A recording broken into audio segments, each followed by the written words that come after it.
I'm sorry, I forgot to record for you all. It's now recording. Just understand that if you ever move off of manual, there are certain things that are preset by the factory. So the smaller your camera is, Clarissa, the more things are going to be preset. Pat, we just found one that's preset by you or by your factory. But then the other modes that are on the top of your camera, since you're now learning how to use your camera, I would like you to not use those modes, but I want to tell you what they are, but please do not rotate your dial, okay? Just leave it right where it is right now. And by the way, put your camera back in the M mode for me, please.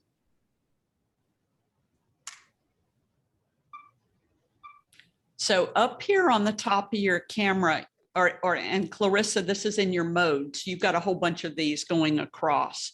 But up here on the top of your camera, you all might have what looks like a lady with big hair or a lady with hat or something like that, a little drawing of the lady. Okay, this is called the portrait mode. And what this is doing is it's blurring the background. How do you blur the background? What setting blurs the background? What's Shutter speed. No, 8 seconds? no. What does your f-stop or your shutter speed blur the background? Your shutter speed. Now f-stop blurs the background. Shutter speed stops movement. F-stop blurs the background. Oh. Okay. Movement. So all that's going on in the lady with the hat mode or the lady with the big hair mode, the portrait mode, is it's just trying to put your camera in the 4.0 range or the 3.5 range. That's all that it's doing. So that's the same thing you could do in aperture priority. So you could go into AV and then you could set your f-stop at 3.5 or 4.5 or 2.8 or whatever your lens will let you do, and you could blur the background. So you know how to do that already.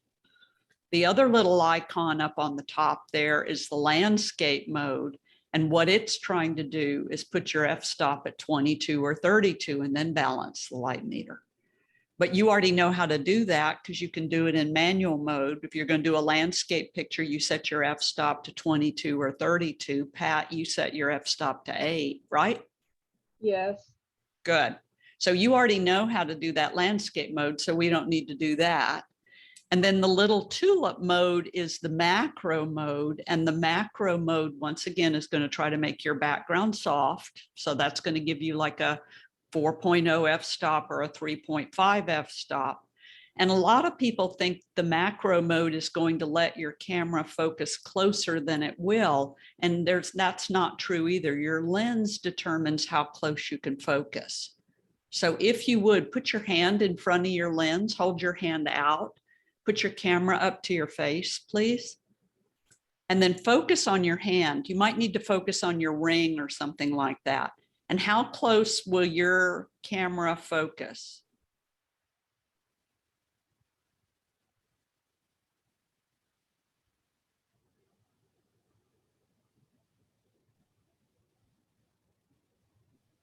Clarissa, you're muted.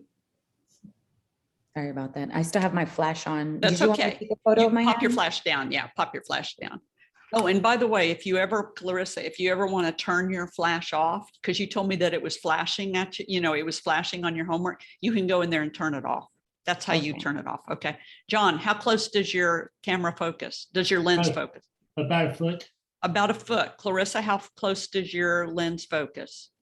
What are you like looking for? The So shutter how speed or- close? No. How close can you move your hand with your ring until it won't focus anymore?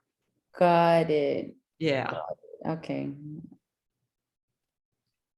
How close can you get? So I can't. Oh, how close can I get? Yeah. So is it like about 9 inches or something like that? Yeah, something like Yeah. that. Okay. Pat, how close can you get? Well, mine seems to be a little closer. Like, I don't know, maybe 7 inches? 7 inches or something like that? Okay, good. That's as close as that lens can focus. It's all based on your lens.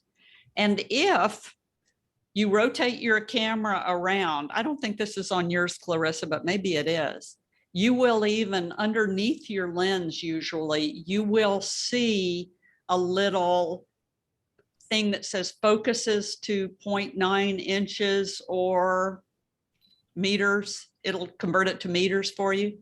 You see that on the bottom of your lens, John? I see. No, I see. Well, I don't know. It may be the filter is covering it. No, the Canon lens, 43 millimeters. That's the focal length of the lens. I guess that's it, huh? 43 millimeters. Yeah. But that should be that's a 50 millimeter lens that you're using. Yeah, it is. Yeah, I guess that's the size for the filter. The filter, yeah. Yeah. You don't see where it says how close the Oh, lens wait, will focus. 50 millimeters. Yeah, RF 50 millimeters. Yeah. And then how does it say how close it'll focus? No, it just says that then the f 1.8 and. Okay, yeah. okay, okay. So that's how close your lens will focus, what you just determined. And there's nothing about the little tulip mode that's going to let you get any closer than that. So with all of your lenses that you own, or Pat and Clarissa, throughout your zoom range, you should test how close you can get and how close you cannot get. So it should be almost instinct that you get as close as you can when you need to on each one of your lenses, okay? And then the little guy with the action with his running, that I call that the little runny man, that is going to give you the fastest shutter speed possible. And now how, John asked the question, do I photograph birds on shutter priority? And no, I don't. And John, I photograph almost all the time on aperture priority. And Oh. Clarissa and Pat, hold on to your head while I explain this to you, okay? So I shoot, and most professional photographers shoot an aperture priority almost the entire time, because it's too cumbersome to be trying to move both numbers and your ISO and your focus point. There's just too many things going on. So I shoot an aperture priority based on what my subject is, and I photograph mostly birds. So if I'm working on a small bird, I'll put my f-stop in the 5.6 or 8 range. If I'm working on a bigger bird, I'll put my f-stop in the 10 to 11 to 16 range. And then I watch what my shutter speed is. And if my shutter speed is not fast enough, I'll rotate my ISO higher so that I can get a higher shutter speed. So I am constantly changing my f-stop, but not really that much. And then I'm monitoring my shutter speed in aperture priority. And if my shutter speed is not fast enough, then I'll raise my ISO. Okay. So that's exactly the same thing that little runny man is doing, except it doesn't know how fast your subject really is. It just assumes it's like super fast. So it's giving you a higher ISO than you need and a higher shutter speed than you need. You are the only one with a brain. So you are the one who knows how fast your subject is and how slow your subject is. So Pat and John, your cameras are a little bit more advanced. So I would suggest that you shoot in the manual mode, the aperture priority mode, and maybe sometimes the shutter priority mode. Clarissa, your camera is small. So I compliment you on trying to balance your light meter on all those homework assignments, but you might find that it really is easier for you to shoot in one of these two modes right here. So, you know, this is where you just have to experiment with your camera because yours is so small for moving the dials around and all that stuff. I want you to shoot in manual aperture priority or shutter priority, speaking to you all as a class, because I want you all to control your camera versus just letting all the program modes take over. But once you've tried it, and once you understand f-stop and shutter speed and ISO, if you want to throw your hands up and go to one of the program modes, you're more than welcome to. But you still need to understand how fast a shutter speed stops movement or blurs movement, how f-stop blurs the background or doesn't blur the background, and what happens if your ISO is high or low, because they're all the same. So I'm just trying to get you to shoot where you understand what that shutter speed means, that f-stop means, and that ISO means, no matter what mode you're shooting in. Make sense? Yeah, Kathy, can we go back and revisit, wrap my head around what you said about your bird photography? So small, why do you use 5.6 for small birds? So that gives you a potentially higher shutter speed, but Yep. lesser depth of field, huh? Yep. And that's why I wouldn't shoot small birds on 5.6. I would use a 6.8 to an 8. Oh, I'm sorry, I misunderstood. Yeah. Okay. Yeah. So I would use a 6.8 to an 8 on small birds. And then on larger birds, I might even go into the 10 to 16. John, I shoot birds now almost all on F10. Huh, okay. Yeah. Because I'm using that 100 to 500 millimeter lens. Ah, Yeah. okay. Okay, so those are the different modes on your camera. Where you end up shooting over the years is up to you. But but you still need to understand, f5.6 still does the same thing. F22 or f8 in Pat's camera still does the same thing, no matter if you're on an automated mode. 4,000th of a shutter speed does the same thing as 1/8 of a second, as 30th of a 30 seconds. So whether you're in the automated modes or the more modes where you have control, it's still the exact same thing. Make sense? Mhm. It's just how much control you have over it, or whether you just relinquish control completely. Now, I set you all in your handout on some of these settings, and I want to explain to you why. So Pat, you had AFC, autofocus continuous, and John and Clarissa, you all had servo or AI servo. You can just see it on your back display on the camera. Yeah, And why I set you on those in your handout is because when you autofocus on your subject, when you push your button down and that little square is right on your subject, if you move or your subject moves, the autofocus will go back and hit the subject when you're in autofocus continuous Pat's camera or servo on John's camera or Carissa's camera, okay? So by keeping it in autofocus continuous or AI servo, and John, on your camera, they just call it servo now. right. Clarissa, do they call it servo or AI servo? Servo. Servo, okay. By keeping it on servo, that means you're going to hear the autofocus constantly going back and hitting the subject. So if your subject moves or you move, your autofocus point goes right back and hits them. And that's a good thing. So that's where I want you to stay. The rapid release on the back of your camera, you might even have an icon that shows you the 3 pieces of paper. So, or on your display panel.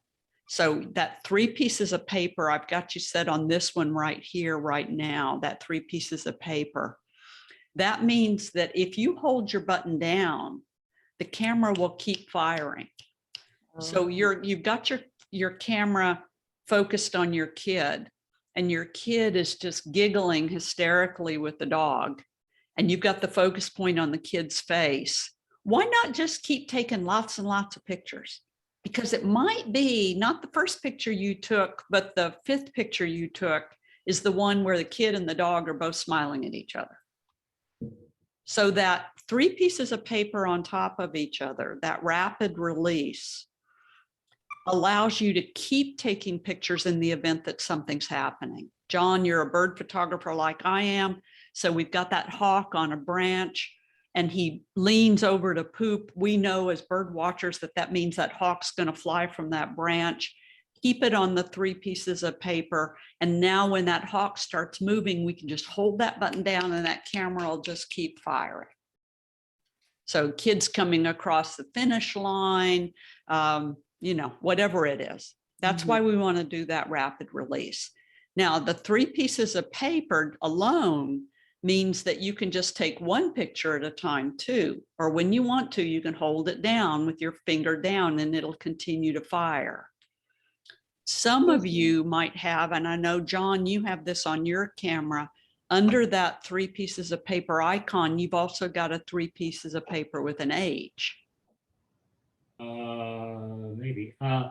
Well, I'm sorry, back up. Where do I see the 3 pieces of paper icon? On your back display panel, I see one that says block has a WB, then it has like WB and several pieces of paper. not that one. Okay.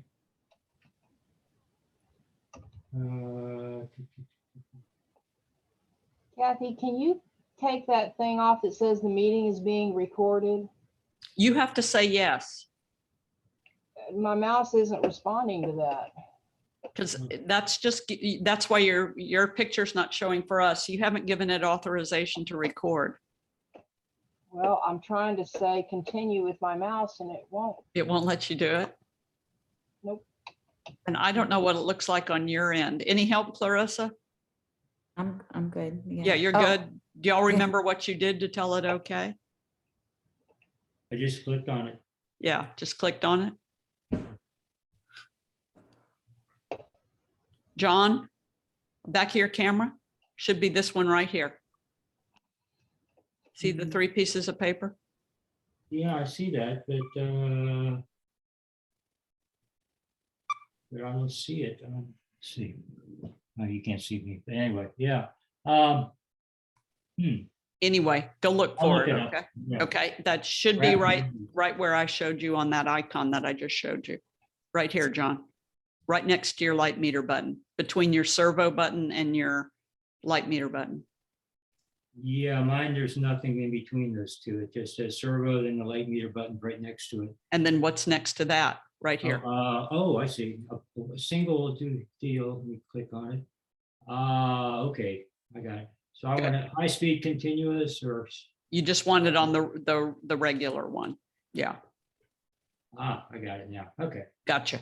Okay, and then individual focus Yeah, points. okay, All of cool. your cameras have the ability to focus on a big area or focus on one little tiny area. John, on your camera, you can focus on the animal eye. Clarissa, you've got an animal eye also, or a people eye on your camera. That thing is fantastic, by the way. We want to control our focus point. So if you have it on a big cluster, then understand that the camera is still only choosing one thing. So if you're photographing a big group of 20 people, understand that the camera is still only focusing on one person. And if we're photographing a group of 20 people, we should always focus on the most important female or most important male in the photograph. So in a family photograph, you always focus on mother because mother's the most important thing. And if mother's happy, everybody's happy, as the saying goes. Okay. So that's why we use one individual focus point. Sometimes if I'm working on flying birds, then I'm going to use a cluster. So I'm going to let it focus on one of those birds in a flying flock, and hopefully I'll get that flying flock in focus. But most of the time we want to use one individual focus point. So that's why I have you set on those. Okay. And Pat, by the way, your 3 pieces of paper is right here on this little button on the back of your camera. You see that? No, I'm on blue screen now, so. I You're on can blue hear you. screen? I can hear you. Okay. You'll see it on the recording. Okay. So Pat, yours is this 3 pieces of paper right there. Okay. On the back, you have a back icon right near the menu set button. You see that? Yeah, I've seen it in the past. Okay, good, good, good, good. And then Clarissa, yours is, you've got that one shot right here and yours is right here. Did you see it? Yeah. Okay, very good. You Okay. want it on servo, you want it on one shot? No. That's just what I grabbed. Okay. And then Oh, okay. John, yours is right here. Yeah, Right. they're right there. Okay. Good. Okay. Super, everybody. Okay. So with your flash popped up, or no flash pop up right now. I just want to explain to you about flashes. John, do you own a flash? Actually, I found I had one from back in the day that I used for my film camera a million years Okay. ago. So I guess it's a no. It's a no. So John, the flash you want to buy is a 430 EX3 or a 430 EX2. The 2 is an older model, but it works really, really well. And the 430 EX3 is a newer model. And sometimes I think it just has way too many features in it. I see. Are But- they made by Canon? Yeah, it's made by Canon. So Yeah. you always want to use, if you're going to buy an external flash, you want to buy the one that's made by your camera manufacturer because they do communicate with each other quite well. In this photograph of the young lady graduating, I want you to look down at the bottom of left of the photograph, and you'll see that there's a very bright shadow there. See that? So No. that means there's probably a shadow on her face. But because I used the Canon flash on her and to photograph her, the flash has filled in any shadows on her face. So like you did, Clarissa and Pat, when you all popped up your flash, you noticed that it just went out and hit the subject and turned off. That's what's happened in this photograph. I focused on her face. So the flash just went out, sent light to her face, and then turned off. So we don't notice the flashes being used. Same thing with this little guy at the wedding. The flash just goes out and hits his face and turns off. And if you position your subjects up against things like that lighted party area, then it just makes your pictures look a lot better. So think about what you're putting behind your subjects when you're designing your photograph. Think about where you're positioning your subjects, because if we put them up against that background with those party lights, it's just going to give us a lot better background. Same thing, excuse me, I'll go to this one real fast. Same thing right here with this lady. We're doing a photograph outside at night. So this is that shutter priority of 60th of a second that I just showed you all, and you use your flash. And now in this case, the flash just goes out and hits her and turns off. But because I've positioned her in front of all the lights in the background, then I also get a lighted background. So think about where you position your subjects when you're taking your pictures and designing your pictures. This one is when we would use shutter priority at a 60th of a second and pop the flash up, or John, put your flash on top of your camera. This is a genet in Africa. It's a mongoose, but it's a really interesting critter. And we stay in this hotel where it comes out in the dining room at night to eat insects up in the rafters and in the thatched roof.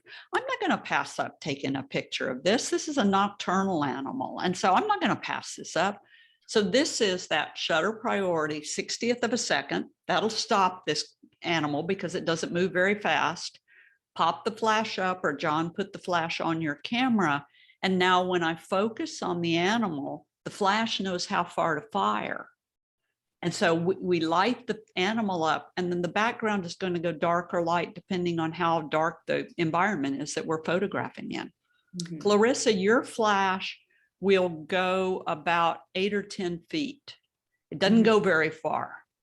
But in the event that you did want to get a more powerful flash, you could put a 430 on top of your camera because it has a hot shoe. So you could put one up there. So that's when I would use flash. Flash also does some amazing things. So in this photograph of the Cadillac Ranch up in Amarillo, I'm up there working on my book, Backroads of Texas, and it's rainy and it's overcast and the wind's blowing like crazy. It's horrible weather. And I can't figure out how in the heck to make this area look inviting for tourists to Texas. But this dog showed up with its owner, and I asked the people if I could photograph the dog in front of the cars, and they said, sure. So you notice that the dog's off to the side. And that means I can take that 430 flash and I can twist it to the side. So now when I focus on the side of the picture where the dog is, the flash knows to go over there and hit the dog.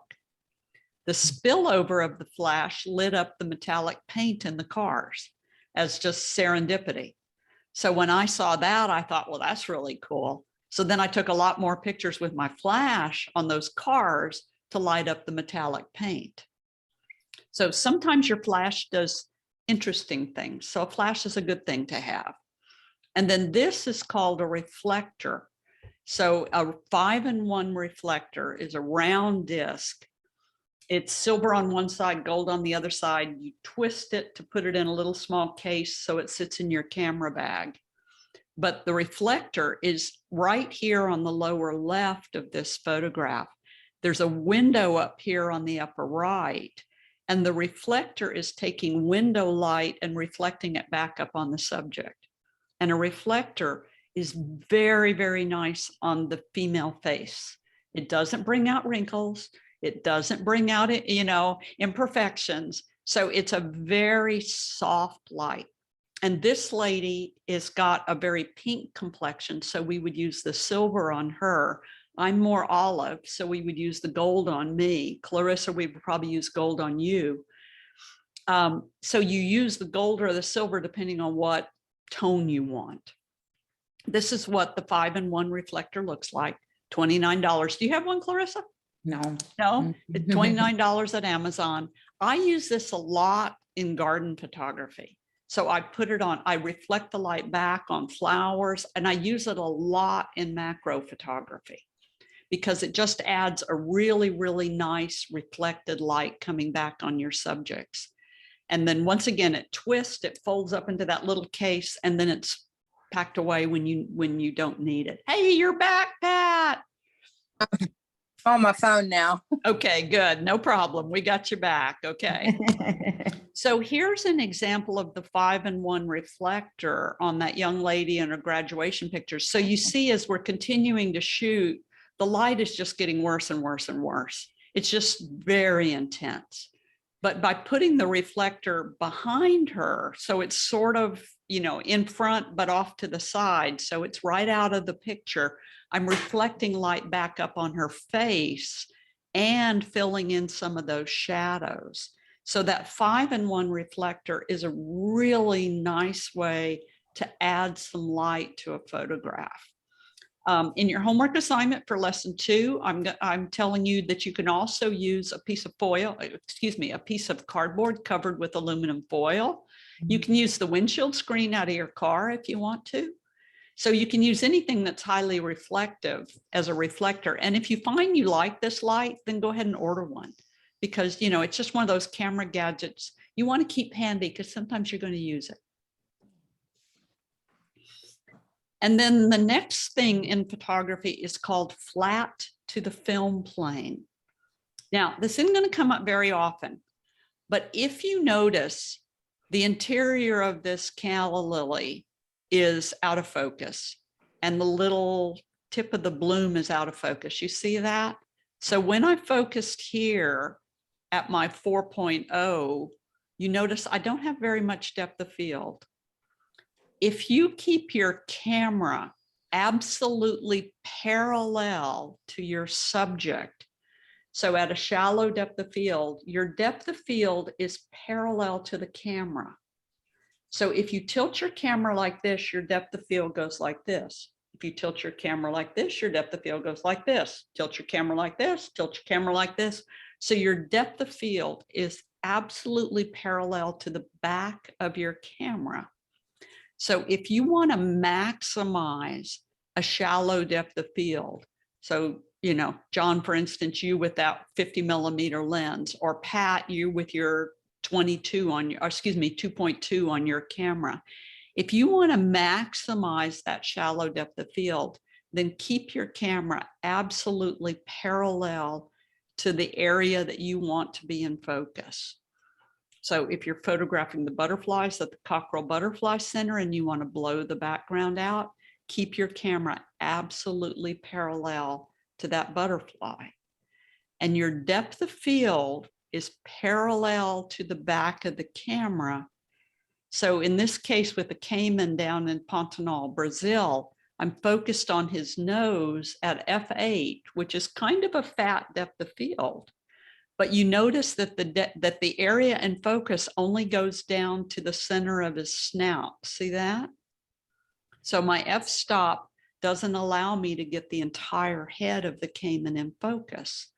But if we pull the boat up parallel to the caiman, then the very same f-stop allows me now to get the whole Cayman in focus.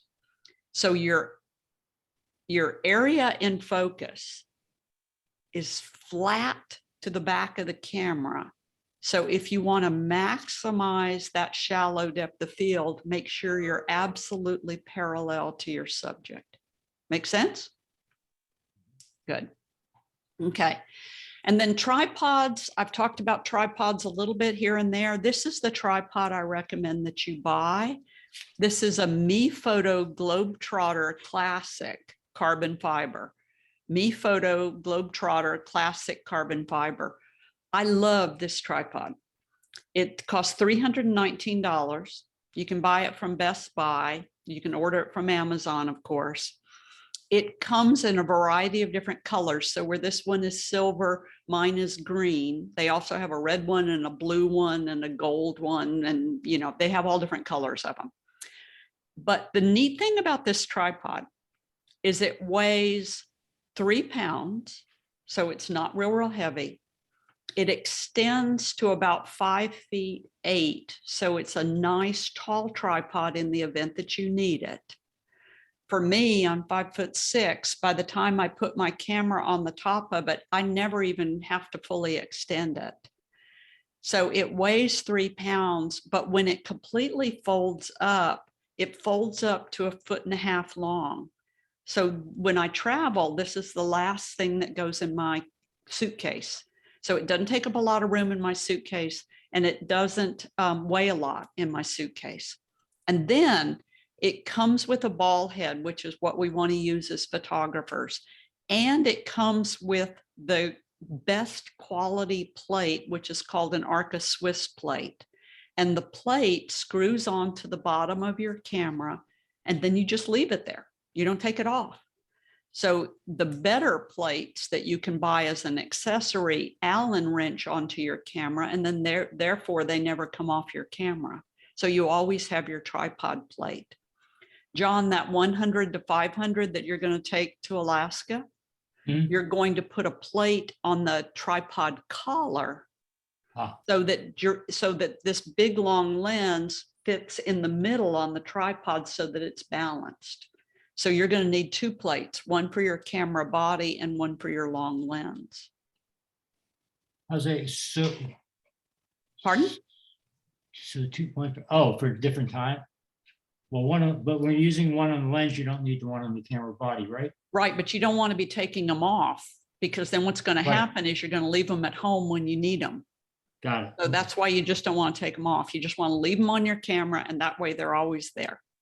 You don't want to be taking these things on and off. Right, I understand. Okay. So this is the tripod that I recommend that you use. It's a really, really good tripod. I never, ever thought I would be using a tripod this light or this inexpensive. When the MePhoto people sent it to me about 7 or 8 years ago, I told them like, yeah. And this is the only tripod I use.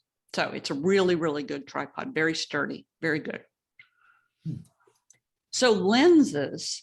Pat, your lenses don't come off. Clarissa, your lenses don't come off. So this is kind of for John, but your wide angle lenses are where you take your landscape photographs.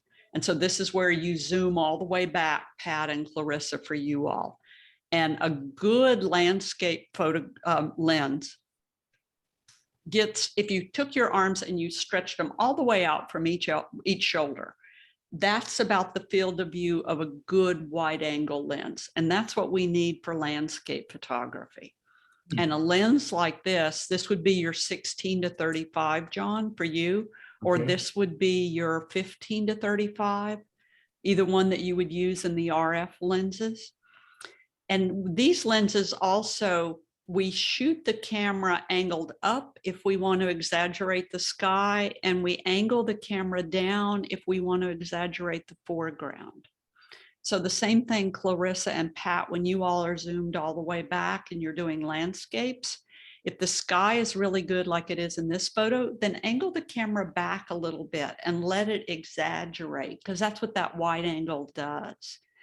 And then the nice thing too about this wide angle setting on Clarissa and Pat's camera and John, your wide angle lens, is we can get down in the bluebonnet field and still show everything that's going off in the back. So these wide angle lenses are wonderful for our landscapes. Clarissa, what's your lens on that camera? Look on the front of the camera and it does what? 14 to what, or 15? 14, it's 15 to 45. 15 to 45. So that's a mostly wide angle.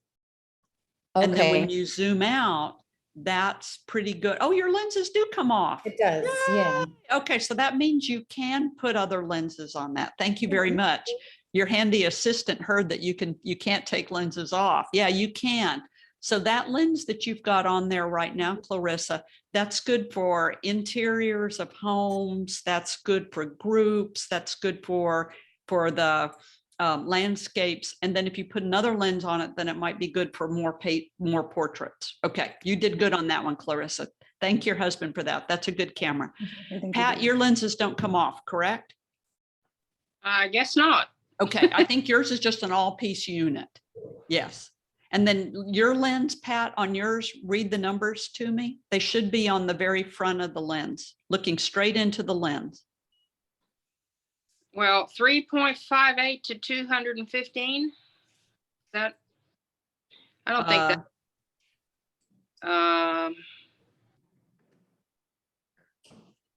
And then So it's a 20 on to the- 1200 zoom, That's what I want. What's that? What were those numbers again? 20 to 1200. 20 to 1200 zoom. So that lens goes all the way from really, really wide to lots and lots and lots of telephoto. So you've got kind of a universal multi-purpose lens there. So your lenses do different things. And I'm showing you here a little movie of this is one day when I got my hands on every lens I could possibly borrow or own. And you see that in each lens gives you a different field of view, all the way going from, here's the 105, keep going, there you go. And so here's 24, 35, 50, 105, and then we go on from there. So each lens gives you a different field of view. And that's what you want to know about each one of the lenses that you're using and each one of the lenses that you own. What do they do and what's the field of view that they give you? That's 500 all the way from there. So you want to experiment with each of one of your lenses so that you know what they do. Lenses are like tools. I like to say that no plumber or carpenter ever went to Home Depot or Lowe's and bought a wrench because it had a purple handle. They buy a wrench because they need that wrench. You should buy a lens because you need that lens. And Clarissa, the lenses that came with your camera are probably the two basic lenses you would use. So most of the time when you buy a kit, you kind of got the two basic ones you would use. Two lenses in your kit? Just one. Just one? Okay. Okay. So that's kind of your beginning basic. Now there's other lenses you can buy as well. Hopefully this year for Christmas, I get. Yay, one more. Good, good. That's the fun of photography. There's always something new to buy. So each one of your lenses does something for a purpose. It is there. It is a tool. You buy it not because your neighbor said you need to buy it, but you buy it because it does a certain thing. And one of the things that lenses do is how well they blur out the background. So I want to show you this example. This is called bokeh. And, you know, we've talked about blurring out backgrounds and how it has to be far away from your subject and you have to get as close as you can to your subject. So we've talked about all that blurring out stuff, but blurred out backgrounds aren't the same for every single lens. So this is an 18 to 55 millimeter lens. It's a basic lens that comes on a lot of Canon cameras. And I'm going to zoom it out to 55 millimeters right there at f4. And here's this little Christmas ornament that I put in the window of my office. And you can see the screen on my office window right there. But you can see that, you know, looking out my office window, there's a street and some trees and, you know, who knows what it is, right? You're not really supposed to know. But that's the quality of the blown out background with that 18 to 55. If I put on a 50 millimeter lens, So remember, I shot this at 55 millimeters. But if I put on a 50 millimeter lens, John, you've got this on your camera right now. Right. Hold it up so they can see what we're talking about. It's just a little teeny weeny flat lens, kind of just a basic lens, doesn't zoom or anything like that. Nope, nope. But this lens, by its construction, is designed to give us a really, really soft f4. So it still has the same amount of depth of field as the other lens would have, but it blurs the background out in a nicer way. And that's one of the reasons people buy that lens. John, it has a 1.4, but we wouldn't shoot it at 1.4. We've explained that to you already in lesson 1. But it's just by its very construction has a really, really nice soft background to it. Excuse me. But the 70 to 200 millimeter lens, this is in the professional range of Canon cameras, Canon lenses. And at f4, it's still the same f-stop, but look what it does to the background. Look how pretty that background is.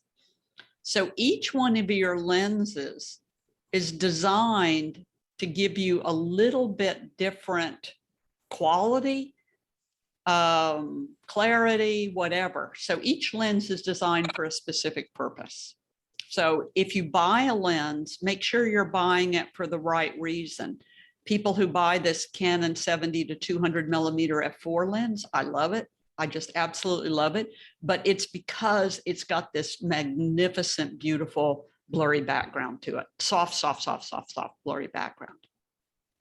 If you're ever thinking about buying a lens, you might consider renting it first, because if you rent a lens, then you have a chance to test it and use it. And you might find out you're really not going to get enough use for it. So maybe you'll just rent it every single time. And there's a company here in Houston called Photo Rental Source, where you can rent camera equipment, lighting equipment, lenses, and then you can go pick them up, or you can have them shipped to you if you want to. So it's just a good idea. Sometimes before you buy a piece of camera equipment, you might want to rent it to see whether you really like it. Or before you buy a new camera, you might want to rent it to see if you really like it. If you are ever going to buy equipment, or you're shopping and you want to ask my opinion, I would really rather see you buy good the first time than waste your money and have to buy again later on. So if you ever want to ask my opinion, please feel free to email me. You are not bothering me. I will gladly spend your money for you, and I will gladly lead you what I hope is in the right direction based on my experience. So always, please feel free to ask me questions anytime, and I'll help you out. Okay, so classes coming up: Introduction to Lightroom and Adobe Camera Raw to teach you how to process your picture.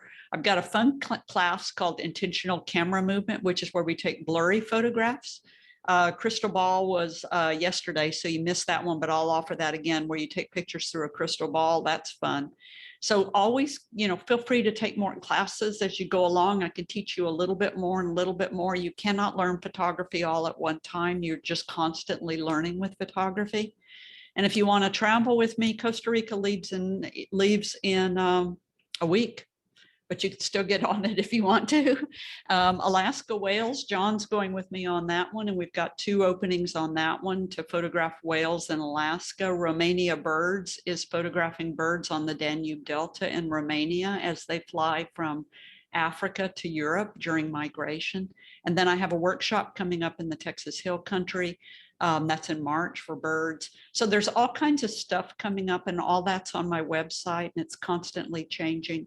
If you joined my mailing list when you registered, then you'll get a regular update of my newsletter telling you what things are coming up in the future. Okay. Questions before I leave you? I have a question. Yeah. What do you think is the best beginner camera? You've got a fabulous camera, and it's a good one-piece unit that does what you need it to do. The Panasonic Lumix takes fabulous photos. So I would say learn on that camera. And what happens is when you outgrow your camera, So once you get to where that camera will not do what you need it to do anymore or what you want it to do anymore, that's when it's time to move to another camera. But your camera is really, really good, Pat. Yeah, no, I wasn't gonna go out and buy one, but if somebody was getting started and they wanted, a beginner camera, would you recommend that one, or is there another one that you would recommend? It depends on what they're doing. Clarissa, your husband talked to me or emailed me, didn't he? He Yeah. did. I got a lot of emails from spouses before Christmas wanting to buy cameras so I couldn't remember who was who. And Yeah. it depends on how much money you've got, what you want the camera to do, and how advanced you want it to be. Because there's a big difference between John's Canon R6 and Clarissa's camera and your camera. So it just depends on what you want them to do. Yeah, because each one of you all has a good starting point. It depends on whether you want to go with the one-piece unit, the small camera, or whether you want to go into the bigger ones. So Yeah. there's a whole bunch of variables on what's the best camera. Yeah, This is my starter camera, that's your starter camera. And that's a really, really good starter camera. Yeah. and Yeah. I just take pictures of birds and butterflies. Yeah. And yeah. Yeah. And then, there might be a time after you've been using it for a while that you feel like you need something a little different, or that might be your forever camera for the next 5 years. Mhm. Yeah. Same thing, Pat. Your camera's great. Pat, yours is good. It's got Lumex lenses on it, which are just absolutely amazing. Yeah, I've already decided I've got to learn how to use this one before I even think about going somewhere else. Absolutely. That's right. That's right. And when I get back to doing face-to-face classes, one of the things that happens with people when we're either on the workshops or the tours, or sometimes I do these classes in the cemetery or at the post or some different places around town, is you see what other people have. And that's where you start going, ooh, that looked really nice. And so sometimes when you get with other photographers, you'll see what they're using. Awesome. I have a question on your Alaska trip. How long Yeah. are you gonna be out there? Pardon? How long is the trip? Is It's it only 1 week? 6 days. It's a very short trip, and we only go to one place. We only go to Sitka. So we're landing in Sitka, which makes it a super simple trip, only unpacking one time. We stay in the same hotel. And we have 3 days on the boats to photograph the whales. And then that gives us another 3 days in town to photograph other stuff. Oh my goodness. Yeah. Thinking of- So it's a very neat trip. And what's surprising is the airfare, because it's off season, the airfare is not that expensive. Beautiful. Yeah. Wow. So if you want to go, we've got an opening. We got Okay. opening. Yeah. Yeah. Okay. Any other questions? Yeah, No? Kathy, just a quick one about, if you're gonna be photographing a place that rains a lot, like one you know about, do you need one of these rain covers for your camera? I've heard about. Mm-mm. I use a towel. The rain covers get wet. Your hands get wet fiddling with the rain covers. I use a towel. And Okay. then when the towel, and in the case of Alaska, where we've got, we're going to be out on the boats for a while, I might bring 2 towels. Okay. Next week in Costa Rica, we get into rain and mist, and, because we're in the cloud forest, we get a little drippy. So I'll use a towel for that. But I just got tired of those little plastic rain covers because you end up getting them wet and you can't dry them out inside. Okay, Pain. good, thank you. Ooh, what about the sand? I went to the sand dunes Yeah. and I was told not to take the camera. Yeah, you Um, can. They're pretty well sealed. But if you go to Okay. the sand dunes, then I would probably not want to be zooming a lot, for getting little particles of sand in the zoom lens.